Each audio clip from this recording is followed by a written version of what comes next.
Assalamualaikum warahmatullahi wabarakatuh. Ketemu lagi dengan saya Dini Zulfi Purna MKOM pada mata kuliah Sistem Informasi Manajemen Universitas Nusa Mandiri pada pertemuan keempat. Pertemuan 3 kemarin kita sudah membahas tentang manajemen dan organisasi. Nah, sekarang kita akan membahas tentang sistem informasi manufaktur dan pemasaran. Oke, kita langsung ke materi.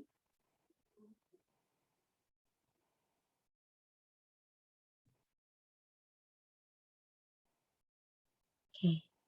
Jadi di sini yang akan kita bahas adalah mengenai sistem informasi manufaktur dan pemasaran. Jadi bagaimana sistem informasi pada dunia manufaktur dan pemasaran serta bagaimana perkembangannya dari dulu sampai dengan sekarang seperti apa. Nah, pertama tentang sistem informasi manufaktur.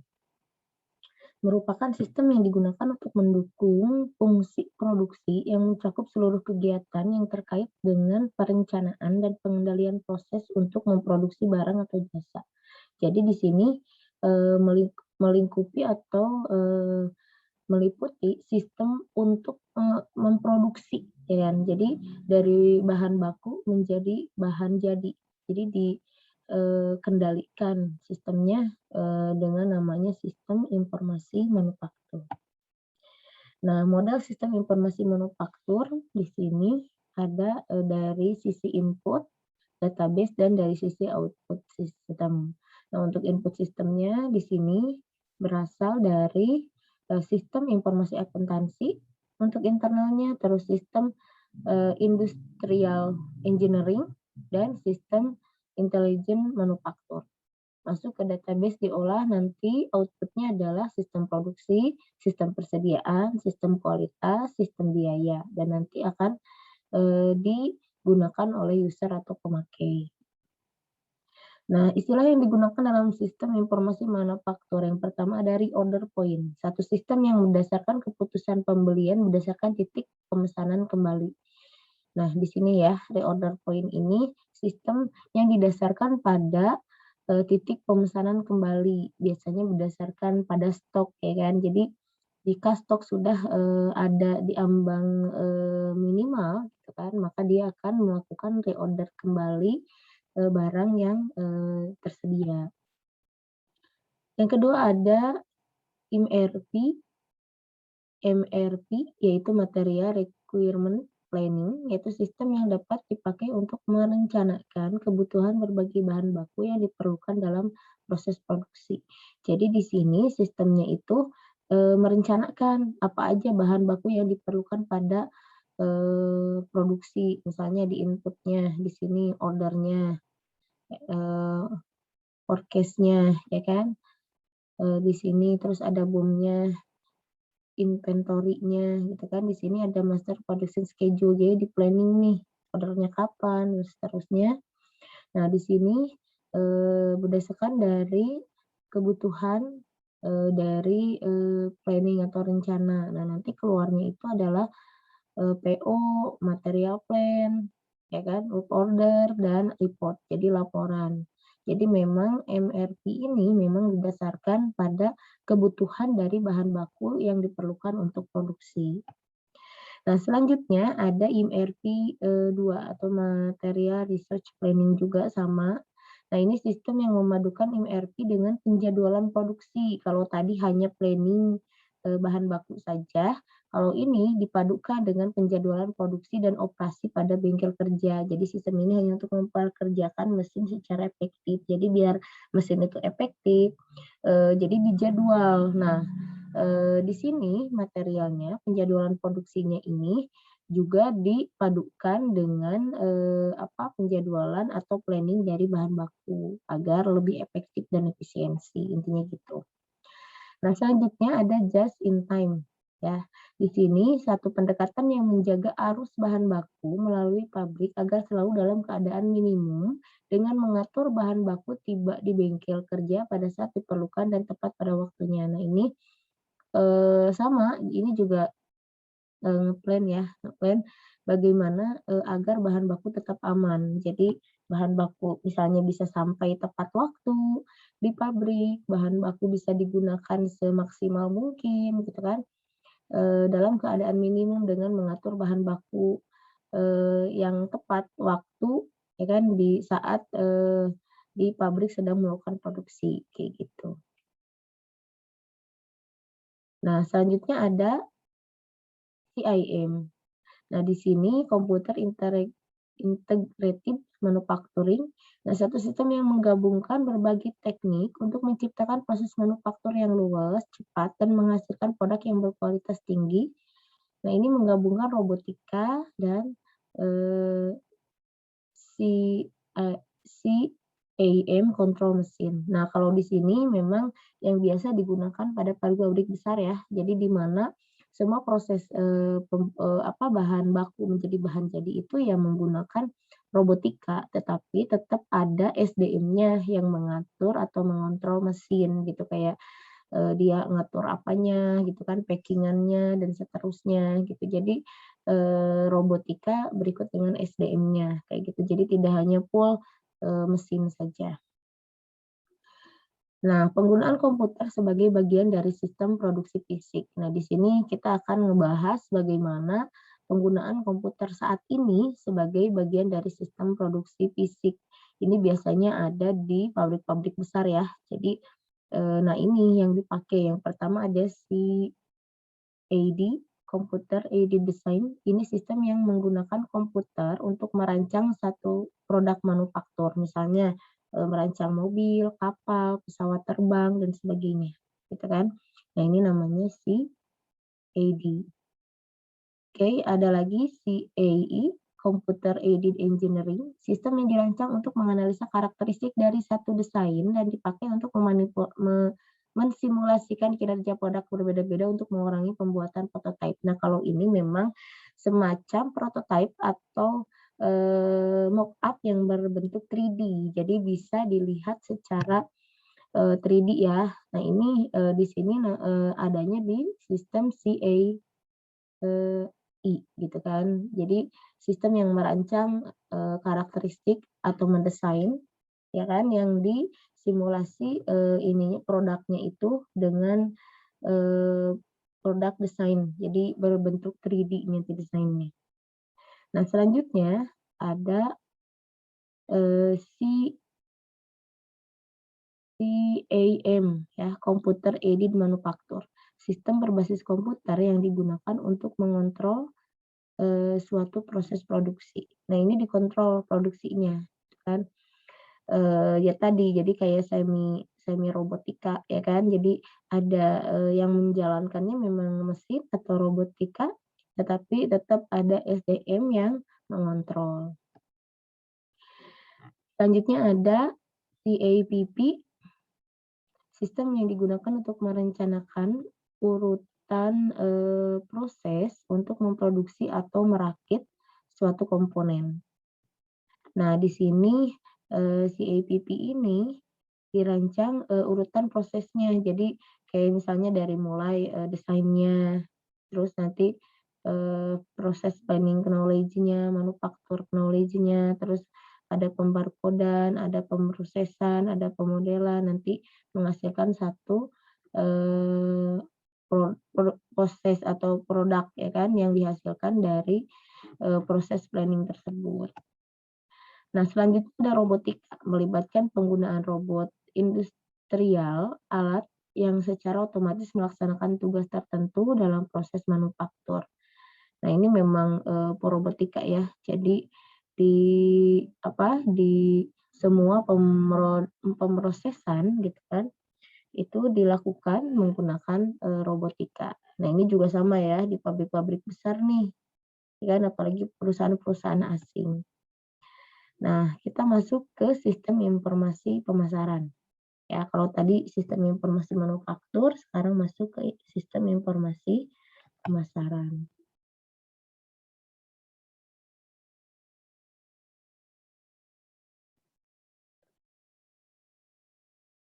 Oke, nah sekarang kita pada sistem informasi pemasaran, ya. Di mana sistem informasi pemasaran ini yang sangat penting juga, yang ada pada, satu, proses gitu ya, di mana lanjut di sistem informasi pemasaran. Nah, sistem informasi pemasaran ini adalah satu sistem yang, sangat penting juga ya dalam suatu, industri, ya kan, atau perusahaan. Karena dengan adanya pemasaran ini kita bisa mengetahui, apakah produk kita bisa diterima masyarakat, bisa sampai ke masyarakat, penjualannya seperti apa gitu kan. Makanya kita harus mengetahui bagaimana sistem dari, pemasaran. Nah, di sini pemasaran tersendiri adalah kegiatan perorangan dan organisasi yang memudahkan dan mempercepat hubungan pertukaran dalam lingkungan yang dinamis melalui penciptaan, pendistribusian, promosi, dan penentuan harga barang, jasa, dan gagasan. Nah, sedangkan sistem informasi pemasaran adalah sistem informasi yang menyediakan informasi untuk memecahkan masalah pemasaran perusahaan, kayak gitu, ya kan? Jadi adanya sistem informasi ini menjadi solusi untuk perusahaan dalam pemecahan masalah, terutama pemecahan masalah, pada pemasaran. Misalnya, eee, apa, packaging, pendistribusian, ya kan, promosi, harganya bagaimana, riset pasar juga gitu. Ini adanya pada sistem informasi pemasaran. Nah, strategi pemasaran pertama ada produk. Produk yang dihasilkan seperti apa? Ya kan? Apakah, itu produk yang dihasilkan, berbeda, ya kan, different dan sebagainya. Promosinya bagaimana, kegiatan periklanannya dan penjualannya bagaimana, apakah penjualan langsung, online, atau seperti apa. Terus, di harga juga, ya kan, keputusan membuat harga juga sangat penting pada strategi pemasaran. Terus jaringan distribusi atau place-nya. Jadi, bagaimana, cara penjualannya, pasarnya bagaimana, konsumennya siapa aja, dan seterusnya itu juga masuk pada strategi pemasaran. Selanjutnya adalah informasi pemasaran. Nah, di sini informasi pemasaran mencakup produk yang dijual, dan produk-produk kompetitor. Jadi kita juga harus paham produk yang kita jual itu nanti seperti apa dan produk-produk kompetitor bagaimana gitu, apa perbedaan, produk kompetitor dengan kita, bagaimana caranya kelemahan dari produk kompetitor bisa ada, di kita semuanya, kelebihan menjadikan kelebihan di produk kita, kayak gitu. Terus cara media dan waktu promosi yang dilakukan, itu juga masuk pada informasi pemasaran, lokasi atau tempat menjual produk, itu juga sangat penting ya, dan harga produk termasuk harga dari kompetitor. Jadi kita harus bersaing harga dengan para kompetitor. Masuk ke penelitian pemasaran. Di sini melakukan penelitian khusus mengenai operasi pemasaran untuk tujuan mempelajari kebutuhan konsumen dan meningkatkan efisiensi pemasaran. Nah, ini sangat penting ya penelitian pemasaran. Jadi intinya kita harus up to date, kita harus tahu celah-celah atau kesempatan apa yang bisa kita gunakan nih. Kayak semacam gini, dulu itu pemasaran cukup dengan face to face ya kan, ketemu, oh ternyata udah mulai masuk ke e-commerce ya kan.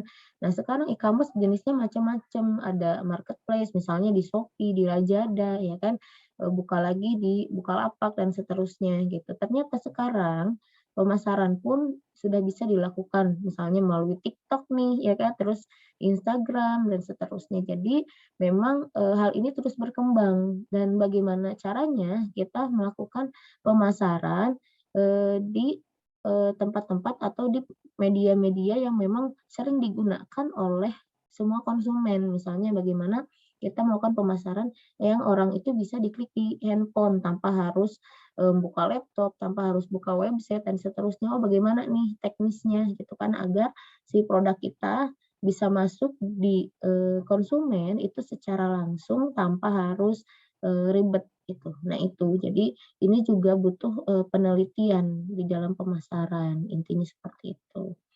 Nah, terus ada pengumpulan data. Di sini kita ada data primer sama data sekunder ya. Data primer itu adalah data yang dikumpulkan oleh pihak perusahaan. Misalnya pengumpulannya, menggunakan, teknik survei, wawancara mendalam, pengamatan, pengujian terkendali. Nah, yang kedua ada data sekunder, data yang dikumpulkan oleh pihak lain. Cara mengumpulkannya bisa mencari dari surat kabar, majalah, buku, dan internet. Nah, ini juga kita harus tahu ya, data-data yang kita butuhkan pada riset pemasaran itu, gitu kan. Bisa kita langsung wawancara, kita survei, kita pakai angket, misalnya seberapa pentingkah produk kita di masyarakat, gitu kan. Kita uji terus, apa yang mereka paling suka, marketplace apa yang mereka paling sering, lihat gitu kan, media apa yang paling sering dikunjungi gitu. Nah, itu juga masuk di data ya. Data sekunder juga sama, itu mencari data dari surat kabar, internet, dan seterusnya. Nah, itu diolah data primer dan sekunder ini menjadi satu informasi, di mana informasi itu bisa menjadi tolak ukur keputusan kita, dalam pemasaran nanti. Nah, selanjutnya bagian dari sistem informasi pemasaran yang pertama dari riset tadi ya, riset pemasaran ini sangat penting sekali. Bahkan di satu perusahaan itu sengaja mereka membayar orang-orang riset, orang-orang yang ahli di bidang riset karena riset ini adalah basic untuk meramalkan apa penjualan kita, meramalkan pemasaran kita nanti itu menggunakan riset juga. Banyak sekali ya riset-riset yang memang sukses sehingga penjualannya pun laris gitu karena itu dari riset ya. Ini risetnya berhubungan dengan pengumpulan, pencatatan, dan analisa semua data pelanggan dan calon pelanggan kayak gitu. Jadi kita harus tahu kebutuhan pelanggan apa saat ini gitu kan. Terus bagaimana pelanggan ini menerima produk kita gitu kan, bagaimana tanggapan masyarakat atau calon pelanggan terhadap produk kita. Nah, itu juga harus dianalisa agar menghasilkan satu produk yang benar-benar dibutuhkan sesuai dengan riset. Yang kedua, informasi pemasaran. Nah, berhubungan dengan pengumpulan, pencatatan, dan analisa semua data perusahaan pesaing yang dimiliki, hubungannya dengan penjualan barang dan jasa dari produsen ke konsumen. Nah, kalau ini kita analisa pesaing nih. Kita harus tahu apa kompetitor-kompetitor kita, bagaimana mereka memarketingnya, produknya seperti apa, bagaimana customer menerima produk mereka. Nah, kita strateginya harus seperti apa agar minimal apa kita bisa bersanding atau bersaing dengan kompetitor tersebut. Nah, selanjutnya pemrosesan transaksi, sistem informasi akuntansi yang berhubungan dengan penjualan. Nah, kalau ini kaitannya dengan pemrosesan transaksi. Ini semakin mudah pemrosesan transaksi, semakin produk itu akan banyak diminati masyarakat untuk saat ini ya. Kenapa? Karena sekarang orang-orang masyarakat tidak mau ribet gitu. Gimana caranya transaksi lebih mudah? Oh iya dengan transfer, oh iya dengan GoPay misalnya, oh iya dengan menggunakan Dana ya kan yang tanpa ada admin dan seterusnya. Nah ini, agar bisa, diterima gitu, agar, ini juga masuk pada pelayanan ya. Jadi intinya seperti itu. Nah selanjutnya ada peramalan penjualan atau sales, forecasting. Ini untuk melaksanakan peramalan penjualan. Nah ini juga penting ya. Di satu industri atau perusahaan peramalan penjualan sangat penting. Jadi kita akan tahu, 3 tahun ke depan akan seperti apa. 2 tahun ke depan akan seperti apa, agar nanti kita akan, prepare, kita akan tahu ke depan kita membutuhkan modal seperti apa agar nanti penjualannya, meningkat misalnya ya kan. Nanti keuntungannya bagaimana nih ketika nanti produk, 2 tahun ke depan misalnya kita akan seperti ini dan seterusnya. Oke, nah itu mungkin, pertemuan, kali ini, yaitu membahas tentang sistem informasi manufaktur dan pemasaran. Semoga bermanfaat untuk teman-teman semua. Terima kasih. Assalamualaikum warahmatullahi wabarakatuh.